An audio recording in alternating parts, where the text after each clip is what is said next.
like my late father, like always like kind of watching over me, because sometimes when I'll go and I'll be telling people like some of the stories of like what I experienced when I was homeless, I'll like catch myself. I'm just like, oh my gosh. Like that was, why am I still alive? Right, right. Like that was stupid. Like, why did I do that?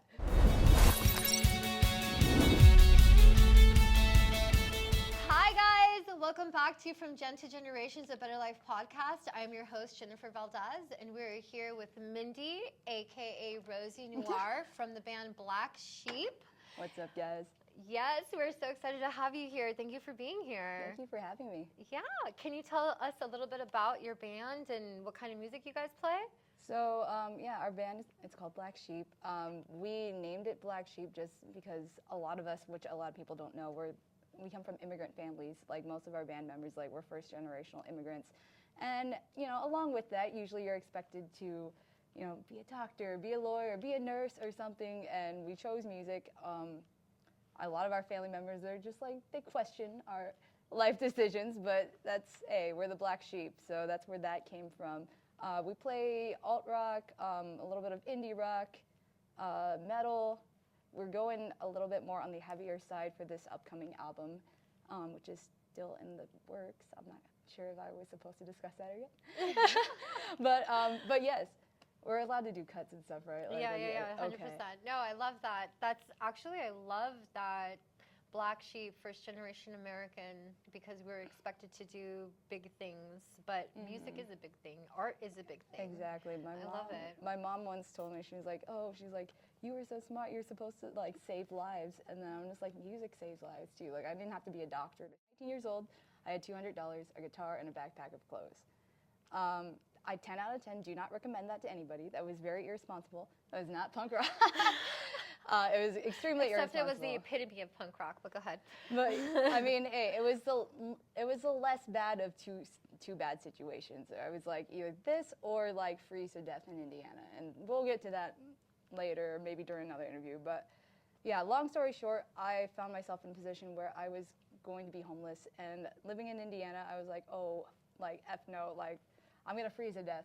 It's gonna be wintertime. So I came out here to work on a music video with some friends, and then I ended up just not coming back home. Right, okay. I hear that a lot. People come out to California on a mission, and then we stay. We stay and we fight and strive for our dreams. I love that. But yeah, the name Rosie came from when I was staying at I was staying at a homeless shelter. It was called Project Room Key. It was a program that was they bought out hotels, and they would have, you know, homeless people go and stay in. It was normally for older people, but I want to give a shout out to Martin, by the way. Martin and his wife, they got me into this program called Project Room Key, and it was normally for participants that were like elderly, but they wanted to start. They were on the board for LASA, and they wanted to try to get LASA, basically homeless services, to pay more attention to the youth to see if they could be rehabilitated faster. And I mean, obviously, it worked. And there were some of the people like that were there, and they were just comfortable, and they were complacent. They were complacent with just receiving the free meals and just staying there, not like knowing that it's going to end at some point, but like making no effort to get out of that situation. Right. And whereas, you know, the younger people, they're thinking like, oh, you know, they're young, they're spry, they can just, you know, get themselves back up, but they don't have the help, you know,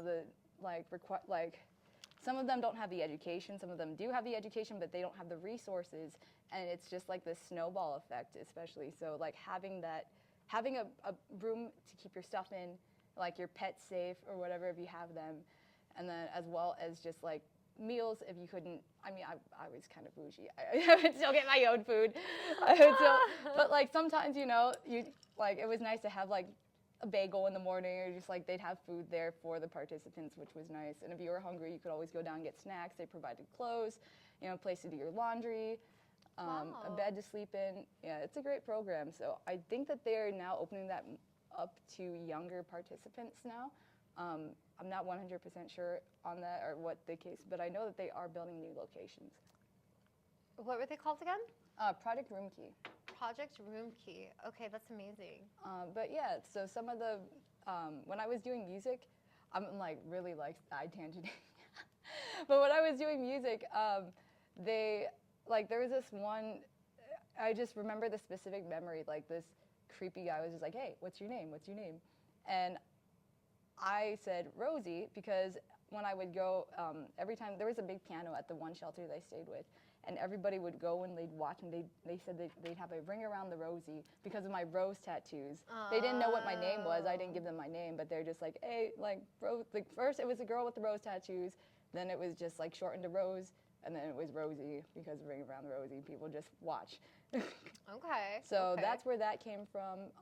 The extended name actually came from Wailu, who is a music producer and artist at Ruthless Records, which is where I had my very first, where I got my foot in the door, basically for reals, my very first working job in the music industry, and that was later on. So you lived through homelessness at such a young age. Can you tell me how that shaped you and your mentality moving forward? Well, it definitely did not seem like I would have never imagined, like, if you would have asked me in high school, like, hey, you're gonna be homeless, like, 19, like, I was like, yeah, the fuck right.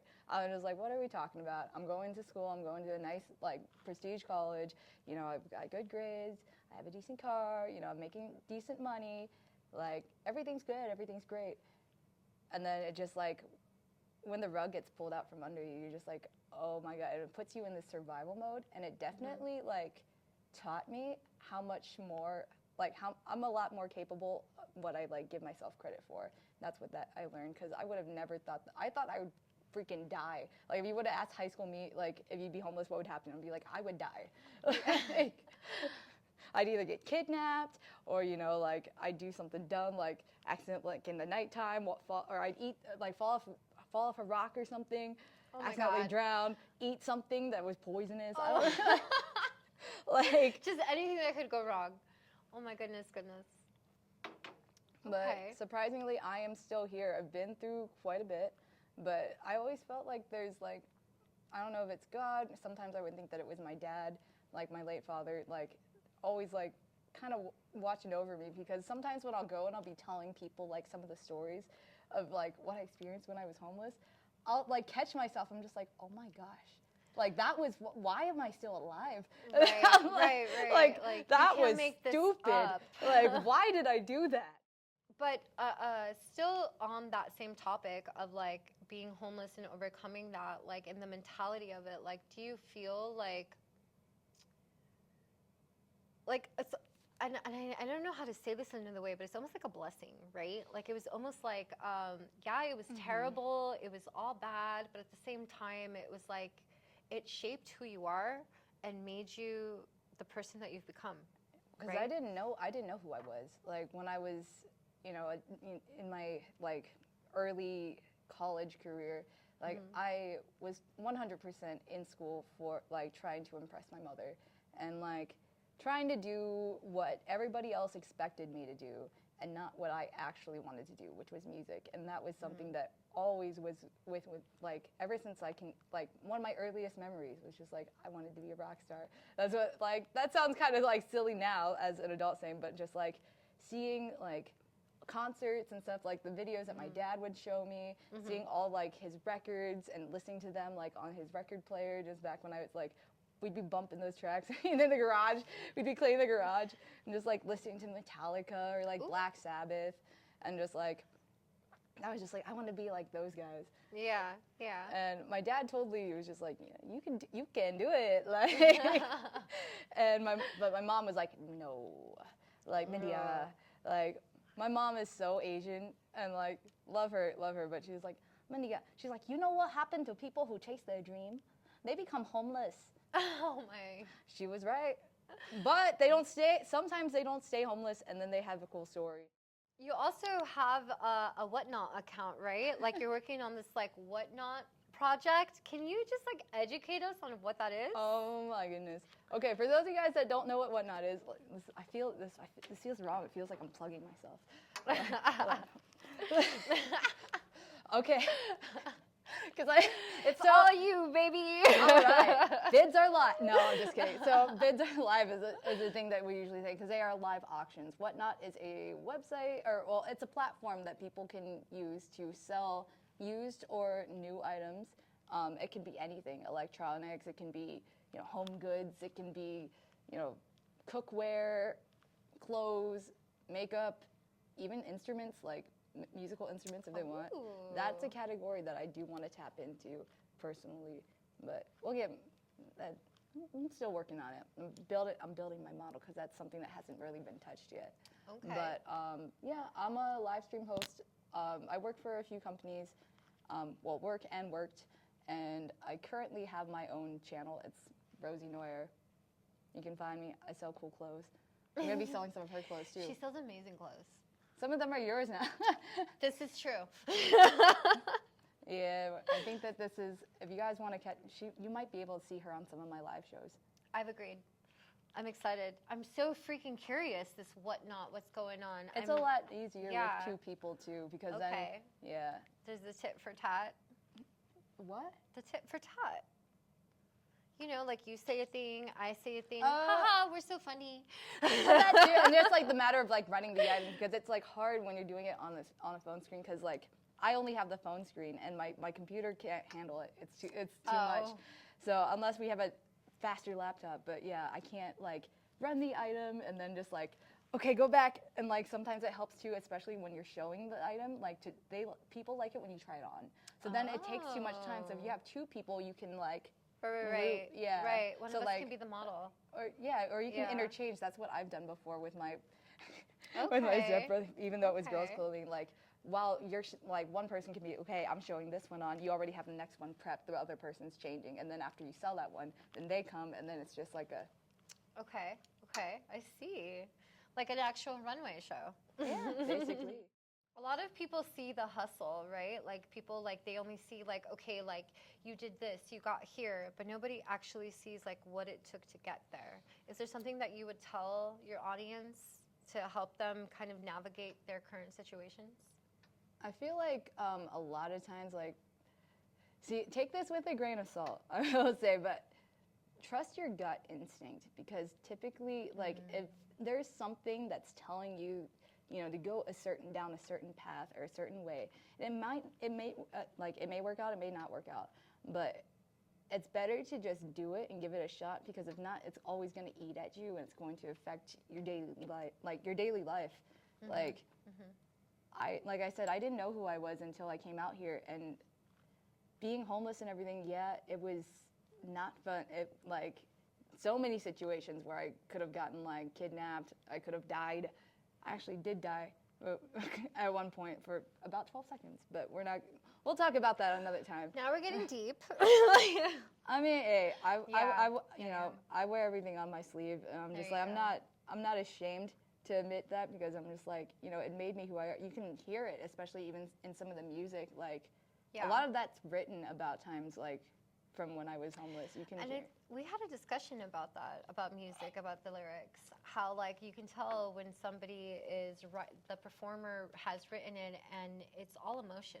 Like they're not necessarily telling a story, they're telling their story. Yes. And you can hear it in the voice too, like. Yeah. But yeah, music has always been the only outlet that I had that was healthy, like of just like releasing like pain or like trauma, but like also like a good way to express yourself too, because I've never been good at public speaking. I mean, obviously, public speaking is not something that I would volunteer myself to do openly, but then like when people are just like, oh, I'm like, oh, okay, like I gotta mentally prepare. And I know that sounds like. It sounds contradictory, because they're just like, oh, you're scared to talk, but you're okay with performing in front of people. But I'm just like, okay, see, that's different, because I already know what I'm going to say. Like, even this interview, I don't know what you could ask me anything right now. Yeah. Whereas, like, we already have a scripted, like, I know I'm going to do what I'm going to do. I'm just living in the music, and, like, I'll just shut my eyes a lot, and I'll just kind of, just go with the flow and let that energy from the audience feed and have it be a chain reaction. Whereas here, it's you don't know it's not predictable. What does success look like to you now? success to me, like, my personal opinion, like, is being able to have, I guess, like, financial freedom as one of the biggest things. Like, say that, you know, I don't, like, I'm a lot more fortunate now that, like, in the instance, like, say that my car broke down, I would not be able to go and buy another one. Like, in the meantime, like, I don't know, Yeah. like, even insurance and all that aside, say that I dropped my phone down a flight of stairs. Well, I'm going to be having a cracked phone for the next, like, couple months. I couldn't just go and get a new one. It's not that simple. But, yeah, if I'm thirsty or if I feel like getting Jack in the Box, I'm going to get Jack in the Box. If I want In and Out, we're going to freaking In and Out. There are levels of success, guys. I know, there's tiers. Yeah. Yeah, it's like, level up. Right? No, I understand. Yeah, whereas before I was just like, man, I'm like going into the store, I'm just going to buy a banana.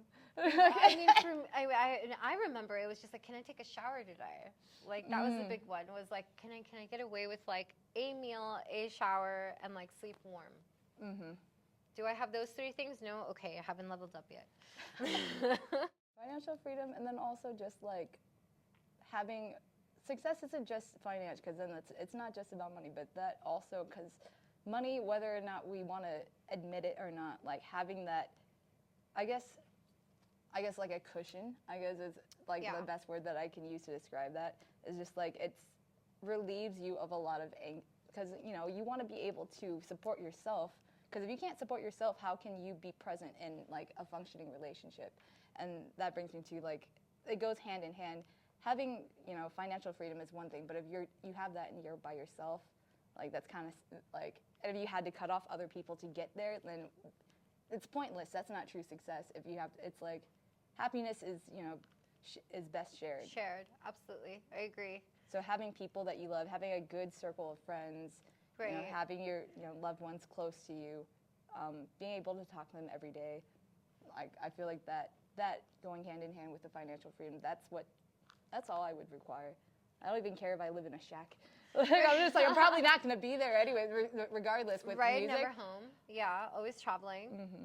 I want to get a little house. I'm just like, guys, our next big purchase, freaking RV tour bus, but a nice one, because we're going to be spending a lot of time in it.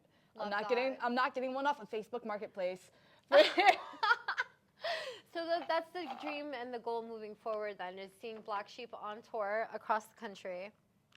I love that. I love that journey for you. Amazing. Okay, guys, thanks for tuning in with Jen from Jen to Jen. This is Jennifer Valdez with Mindy, a.k.a. Rosie Noir from Black Sheep, all capital, Black Sheep. We're not a rapper. Where can they find you? I'm not a rapper. You can find us. You can find us on Instagram. Our username, it's all lowercase, Black Sheep Band LA, on Instagram. You can find us on Spotify, Apple Music.